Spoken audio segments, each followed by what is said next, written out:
tapioca, põe farinha d'água, põe açúcar, não põe nada, ou me bebe como um suco, que eu sou muito mais que um fruto. Sou sabor marajoara, sou sabor marajoara, sou sabor. Põe tapioca, põe farinha d'água. E aí a gente tá aqui, né? Graças a Deus, estamos bem. Todo o tempo. Graças a Deus. Criei meus filhos, 13 filhos aqui. Graças a Deus, estão todos já de família. Estamos na luta sempre, né? Espero de ter muita mais vida para frente. Antes, nós vivíamos de mandioca, né? Era mandioca, açaí. No tempo do açaí era no açaí. Aí, quando terminava o açaí, passava para mandioca. Fazia farinha para vender. A comunidade ela sobrevive também do Fundo Solidário Açaí, que a gente tem o fundo da comunidade, temos a Cozinha Iaçá também, que é um meio de sobrevivência para a família, que as famílias trabalham, né, a gente tem encomenda de comida e a gente paga as cozinheiras para fazer a comida. Então isso é um meio de sobrevivência também para as mulheres que fazem a comida e a gente paga elas para fazer a comida para as pessoas que vêm de fora, né? Então esse é um meio de sobrevivência da comunidade. Não foi uma nem duas vezes, né? A gente sentou, o que é que a gente pode fazer? Bora fazer um fundo? Cada um vai pagar R$1 por lata de açaí. A gente falava uma porcentagem, a gente vai pagar uma porcentagem, né? Pra gente construir as nossas coisas. E começamos, né? Começamos a fazer com a metade das famílias. Nosso acesso ao trabalho do centro era muito difícil. Às vezes, quando vinha acontecer o acidente, né, da pessoa cair e se cortar, né? E o que é que a gente vai fazer? Pô, a gente tinha dinheiro, o fundo tinha dinheiro. O que é que a gente vai fazer? Bora construir uma ponte daqui até no centro. Mas quantos metros dá? 600 metros. Né? E aí o pessoal reuniram aí. Quando foi em 7 dias eles construíram a ponte, né? Poxa, e todo mundo se animou, que hoje, graças a Deus, é 100% aí de contribuição, né? Com o fundo. E depois, nós temos que construir as nossas passarelas, que a gente fala, né? Na frente das casas. Nós temos que ligar todas as casas, né? Então, o fundo tem recurso. A gente tem que ampliar nosso centro comunitário. Nós tá pequeno, então o fundo tem recurso para isso, né? E aí, só que hoje, a gente fala que hoje a gente dá graças a Deus que a maioria da diretoria da associação somos nós. É da comunidade. Então, como a gente tem, como a gente fala, vários parceiros, Carlos, tem as universidades que estão sempre alertando a gente. Olha, não é assim, é chegar, eu dou R$1 milhão para vocês assinarem esse documento. Veio a proposta, foi aqui nesse espaço. Aí o presidente, não, eu assino até agora. Não, peraí, a gente não conhece isso. A gente não conhece, a gente tem que primeiro conhecer o que é esse crédito de carbono. Chegou aqui crédito de carbono, mas o que é isso? Que eu não vejo, que eu não sei o que é.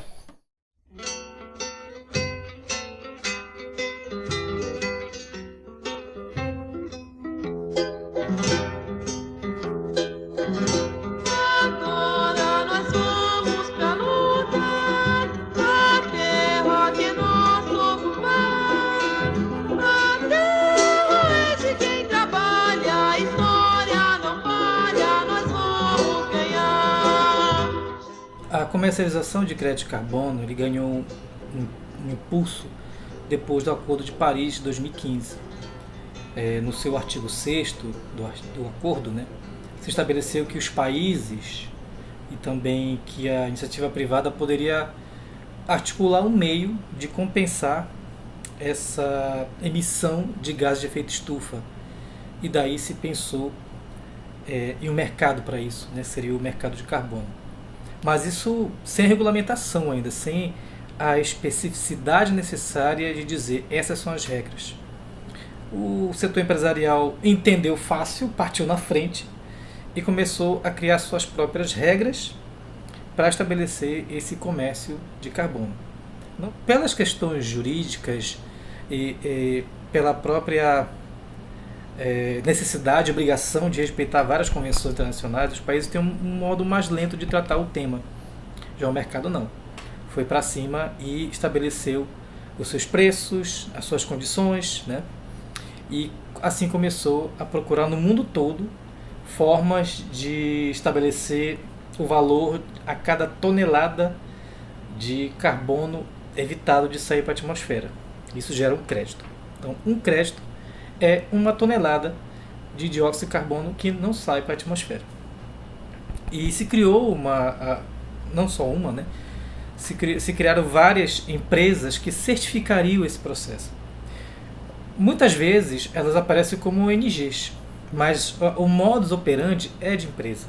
Eu acompanhei muitos projetos de carbono em que começava pelo Cadastro Ambiental Rural, pelo CAR. E o CAR, essa ferramenta ambiental criada em 2012, né, na verdade criada há alguns anos atrás, mas incorporada ao Código Florestal em 2012, ele foi bastante utilizado para grilar terras na Amazônia. E no caso do Marajó, eu estou fazendo mais uma atualização do banco de dados que eu tenho, tem mais área de CAR do que área real no Marajó. E essa ferramenta tem sido utilizada por empresas de carbono. Muitas vezes as comunidades nem sabem que tem um CAR imenso cobrindo elas. Mas é este CAR que muitas vezes é utilizado para dizer para uma empresa lá fora, olha, essa área aqui é uma área que tem floresta. E é até um documento oficial, porque tem a bandeirinha do estado do Pará. Mas, do ponto de vista da legitimidade pela terra, não é isso. Sei que fizeram um estudo, dava não sei quantas toneladas, que eu não sei explicar direito, né? Que até agora a gente não entende, na verdade, né? Como é que funciona mesmo isso, né? Não tinha tantas toneladas de carbono, que dava mais de 12 milhões de reais, se fosse para vender toda a quantidade que o assentamento gerava, né? E eles ofereceram 1 milhão, né? 1 milhão. E aí, quando foi a conversa no dia lá, que era para assinar, né? Mas como é? Quantos % disso vai ficar para a comunidade? Vai ficar 40%. Com as empresas se responsabilizando por fazer tudo o que tem que ser feito, tudo. E aí, sei que quando Deus, como eu falo, Deus foi tão bom com a gente, e quando chegou no dia, sei que teve uma reunião em Portel, e aí eu sei que depois que o Ministério Público cancelou todos os contratos, né? Que aí não foi assinado. Mas já estava tudo para ser assinado. Eu não assinaria, eu falei para ele, no primeiro dia que chegaram, né, no porto daí da nossa comunidade.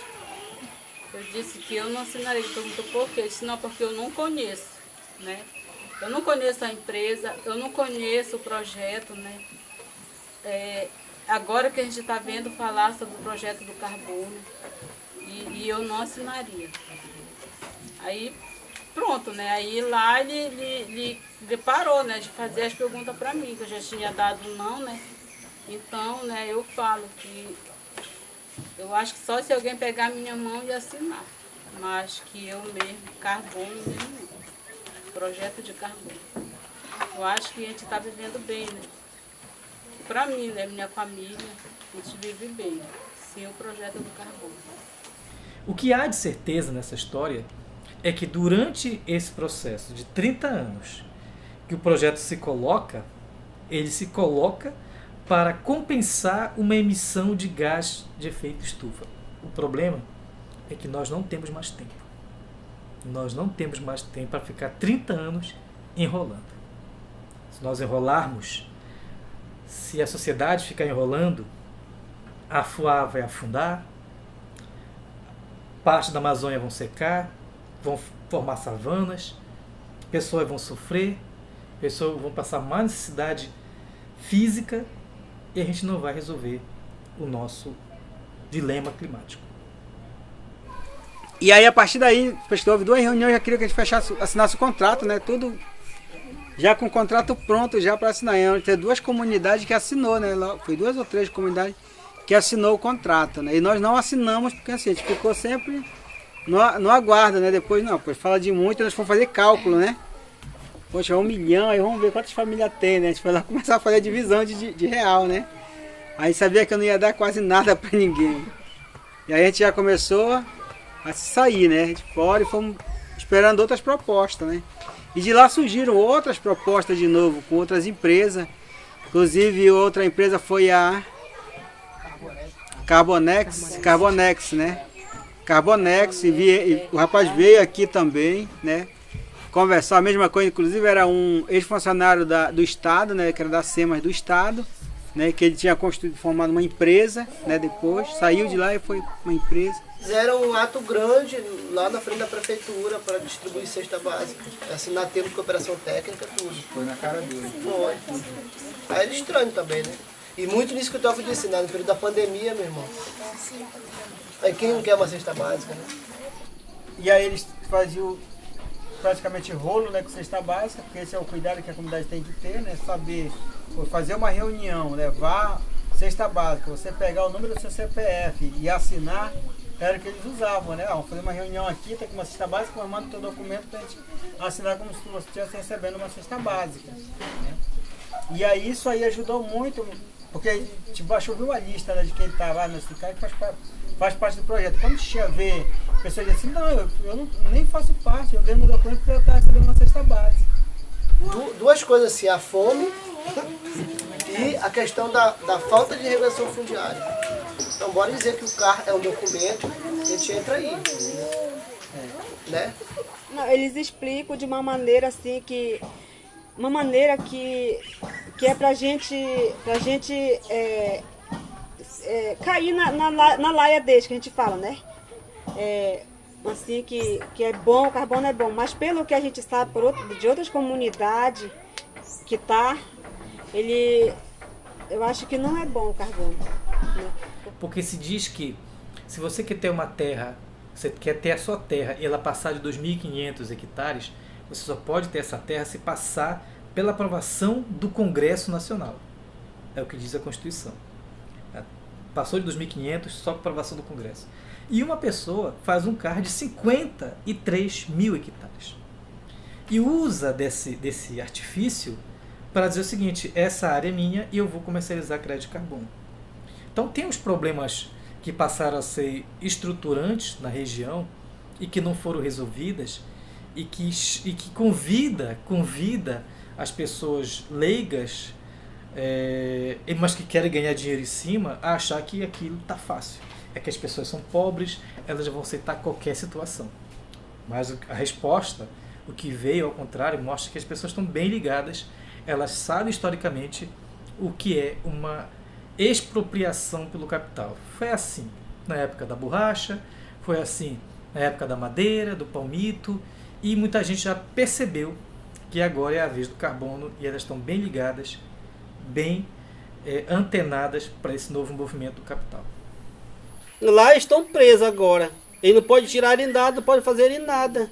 Então fica difícil. Até eu fazia a roça com a minha família lá. Até hoje eu não fui mais para lá porque já foi bem citado, né? Que a gente não podia, outras comunidades, fazer roça no lugar que já estava no relatório dos carbonos, né?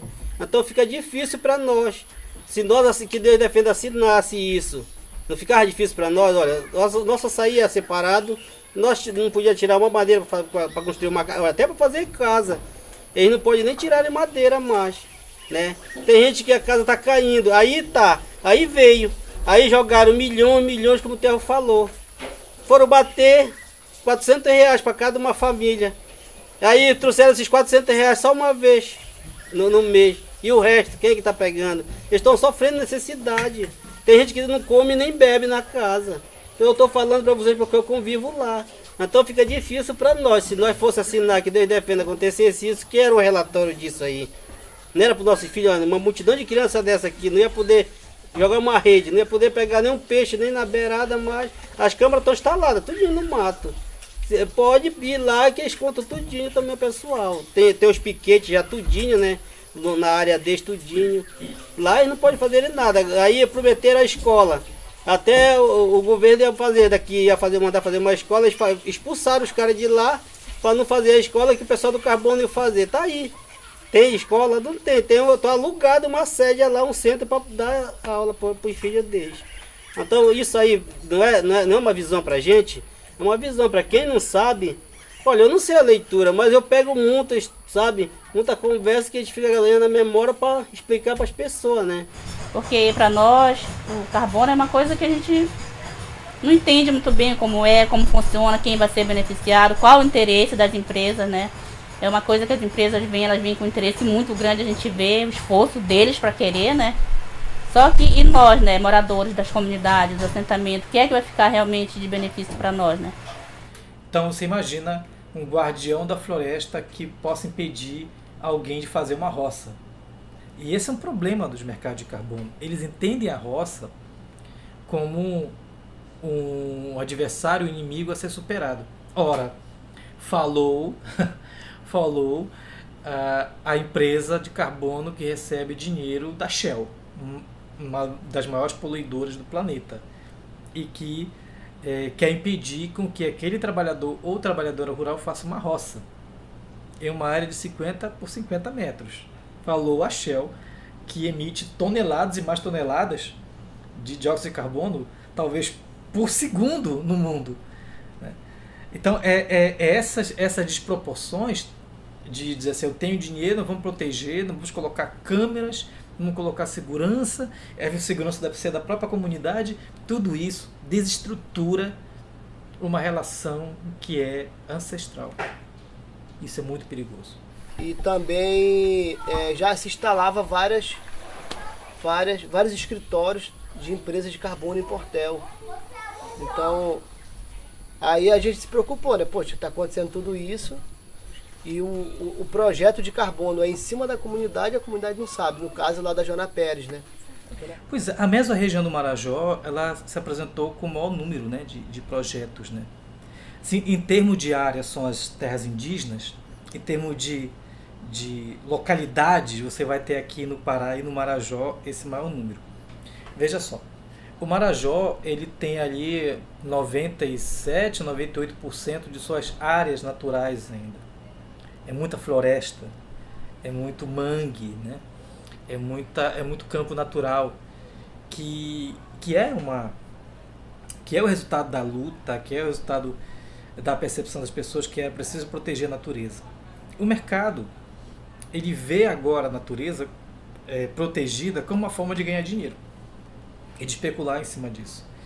E o Marajó tem essa característica de um percentual de área natural muito destacado, né? E que tem também grandes quantidades de água e que tem também uma biodiversidade assim, fantástica e que chamou a atenção das empresas dessa área.